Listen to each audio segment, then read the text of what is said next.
Okay, ladies and gentlemen, let's get our continue our look at economics.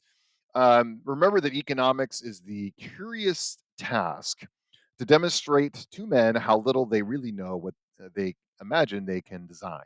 So people have all these grand ideas, but they don't really use forethought to foresee some problems that can come out of those ideas. We know that economics is the study of how people make choices to deal with scarcity. We also know that scarcity is limited resources to fulfill unlimited wants and needs. You have 13 chairs in the classroom, you have 33 people. How do we decide who gets the chairs? Scarcity. We know that in according to rule number 1, all these different people. Now, think about the 33 people in the classroom and think about the 1800 students at school, and think about the uh, 16,000 people in Ukiah, or the 88,000 people in Mendocino County, or the 40 million people in California, or the 360 million people in the United States, or the 8 billion people around the world. How do we get everybody kind of cohesive in line and cooperating when everybody acts within their own self interest? And we go back to this quote: "It is not from the benevolence of the butcher, the brewer, or the baker that we expect our dinner, but from their regard to their own self interest. We address ourselves not to their humanity, but to their self love, and never talk to them of our own necessities, but of their advantages." This is just the idea that, look, you're self interested. You want dinner. The baker, the brewer, the butcher, any business owner is self interested. They want money, but your self-interest, because now you're looking for different things.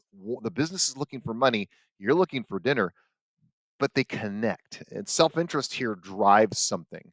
You're hungry, you work to get money in your own self-interest so you can eat. The baker, like Shots Bakery, they want your money.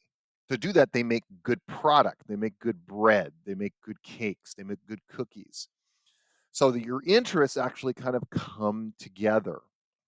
And this is really important to know, is that interests can come together and sometimes they don't.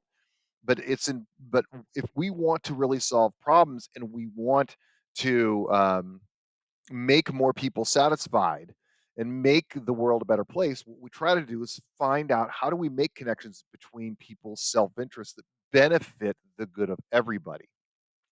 How do we make it so actions taken that create a personal benefit actually works towards a common goal? Because what this is about in this section is values. Essentially, values are beliefs and practices in your life that are very important to you. So, like, we all have different ideas of family, friends, work, self reliance, religion, community, growth, client. We all have different ways we look at these things, and we have different like levels of priority. Nothing is necessarily right or wrong, but we have to understand that all these different people, communities, societies, cities, countries around the world have different value structures, and culture kind of builds that. Again, this is not to say that those things are bad, they are different. And we all got to make sure that when we're looking at, well, how do we get a certain group of people to do something, how it might work for you may not work for somebody else. And it's like, often people accuse economists of not being empathetic to other people's issues. And the thing is, good economists have to be, because you want certain people to behave in a certain way. You're not going to go into a different culture and insult it, because it won't do anything to help out the common good of like the planet or society. You want to go into that culture and understand and actually do empathize, because understanding somebody's values means what you're going to do is build upon a progression to a better outcome of a more global, prosperous world. And also understand that these in values are individual, but they're also societal, they're social. So we have, not only you have these different values, but entire societies see things differently. The idea of independence versus community is going to be different in the US than it might be in China. It's going to be different. Religion is going to be different in a place like Kansas as opposed to Mendocino County. We all have a different idea of what things like work and self reliance and community mean, depending on where you are in society and around the world. Now, again, it's not bad, but understand people look at things differently. So when here in Mendocino County, there's a lot of people will say, "Oh, you have to grow your own food. You got to be more local and locally sourced." While in other parts of the world, they're just like, "No, I don't want to grow my own food. In fact, the last thing I want to do is grow my own food. What I want to do is have somebody else grow my food, and then I can get it for cheap, and I can take my time and do something else that I really want to do, not sit around and grow food." Are either one of these wrong? No, they're just culturally different. There's some people say, "Oh, you have to go to alternative energy," but some places in the world don't even have air conditioning, and they're going to get the cheapest available kind of energy, even if that's coal and even if it's fossil fuels. Does that mean they shouldn't have? Are they bad for wanting air conditioning? Of course not. But the problem isn't really the coal. The problem is you need to make this stuff over here relatively cheap, or other countries that don't have air conditioning aren't really going to pay attention. Even masks, when you think about like masks and values, remember that when COVID started, you had an entire contingent of people that were talking about how horrible masks are. Masks are controlling, masks are signs of oppression, of tyranny, of a clamping of rights.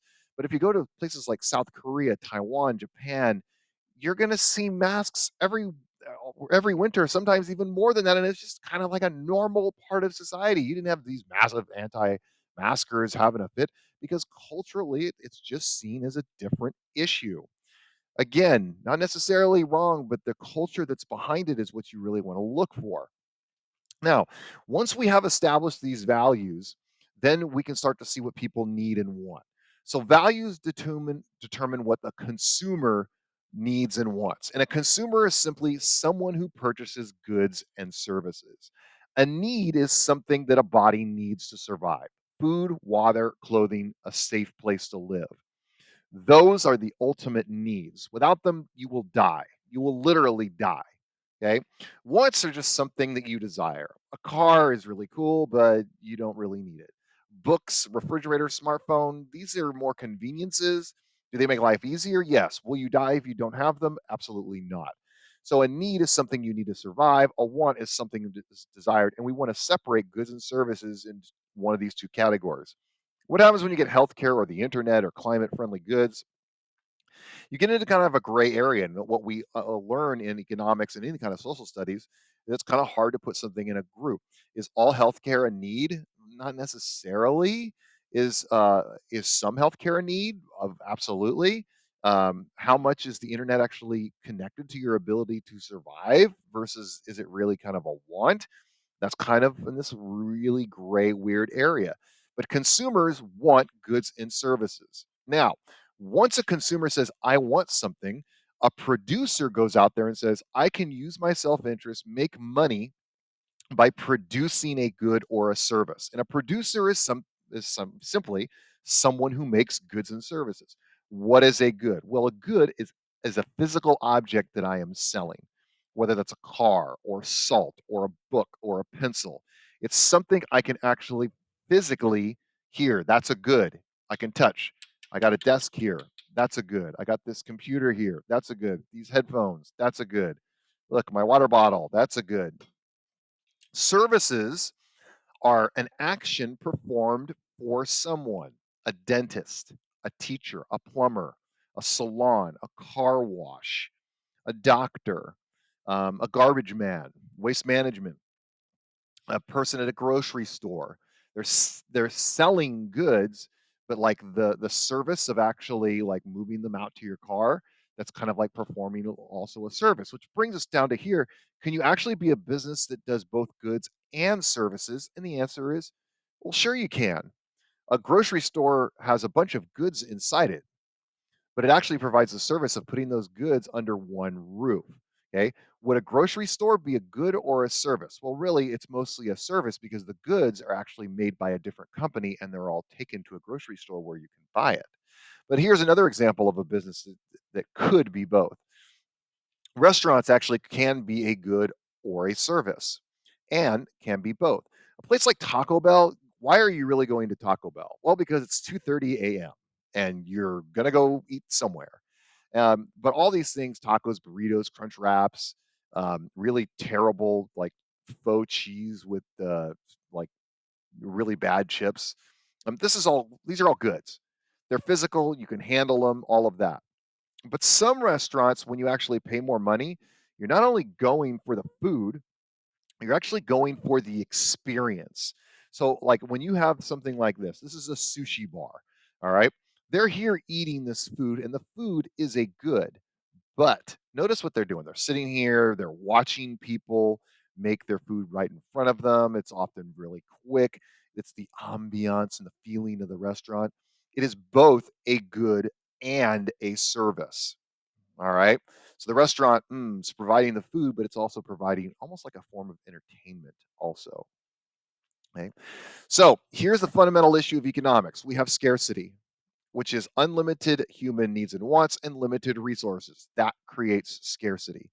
Now, when it comes to scarcity, we have to make choices on what we're going to do. We can't have everything we want. So we have to start to say, okay, what are the things I need and what are the things that I want? And then eventually we'll have those satisfied or not. And then we got to reevaluate our choices. Remember, eventually we want everybody to have a more prosperous life. Producers and consumers, those consumers work from values, those producers work from the resources to make what the consumers want, goods and services. And hopefully the two can come together and get their self interests both respectively met.